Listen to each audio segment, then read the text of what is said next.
This week's Torah portion includes a beautiful family reunion. Earlier in the story, when Moshe was at the burning bush, God appointed him as the savior of the Jewish people and told him to head from Midian back to Egypt to lead the Jews out of slavery. Moshe packed his bags and took his wife Zipporah and their 2 young sons, and they headed back to Egypt. But on their way, they encountered Aaron, Aharon, Moshe's brother, who convinced Moshe to send Zipporah and their young boys back to Midian, where they'd be safer. They went back to Zipporah's father, Yisro, Moshe's father-in-law.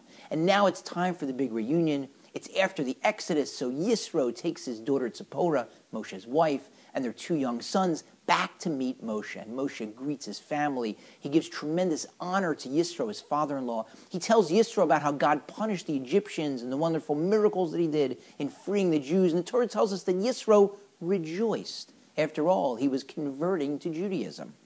But the Torah uses a strange word to describe his rejoicing, vayichad. The Talmud tells us that that word is meant to hint to us that Yisro experienced stinging sensations in his flesh, goosebumps. His flesh was crawling. Why?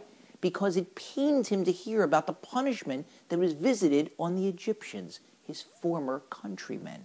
Yisro, before he lived in Midian, lived in Egypt, and he didn't just live there, he was one of Pharaoh's chief advisors. He was one of the Egyptian leaders. And so at some level, even though he was now converting to Judaism, and he had long ago abandoned his Egyptian ways, he felt those stinging sensations because it pained him to hear about what happened to his former countrymen. And the Talmud goes on and says, from here we learn that when you're speaking to a convert, you should not disparage Gentiles even for 10 generations. Now think about that. How in the world are you supposed to know whether the Jewish person you're speaking to doesn't have a convert in his lineage within the last 10 generations? Can you even name your own 10 generations of ancestry? So effectively what that means is you can't ever disparage a non-Jew, whether you're speaking to a Jew or a non-Jew. Don't do it. Don't be insensitive. And there are other examples when the Torah wants to teach us this. Think back to when Joseph is in the dungeon, and one day 2 of his fellow prisoners show up with long faces. They're sad. He says, guys, what's bothering you? And they tell him their dreams. He interprets them. And as a result, the wine minister ends up recommending him to Pharaoh. So as a direct result of asking a couple people why they were sad, Yosef ends up getting freed from the dungeon. Conversely, later, when Pharaoh meets Yosef's father, Jacob, Yaakov, the first thing he asks him is, how old are you?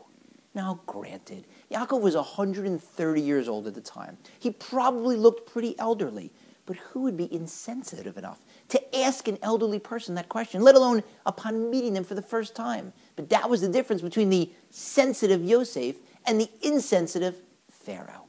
I have a friend who's very tall.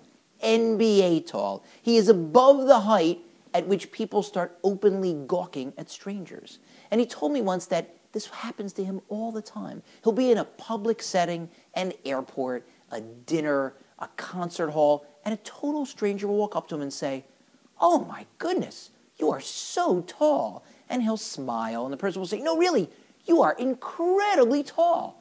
And he says, can you imagine a stranger walking up to someone and saying, oh my goodness, you are so fat. No one would ever do that. Or can you imagine a stranger walking up to someone and saying, I can't believe it, you are so short.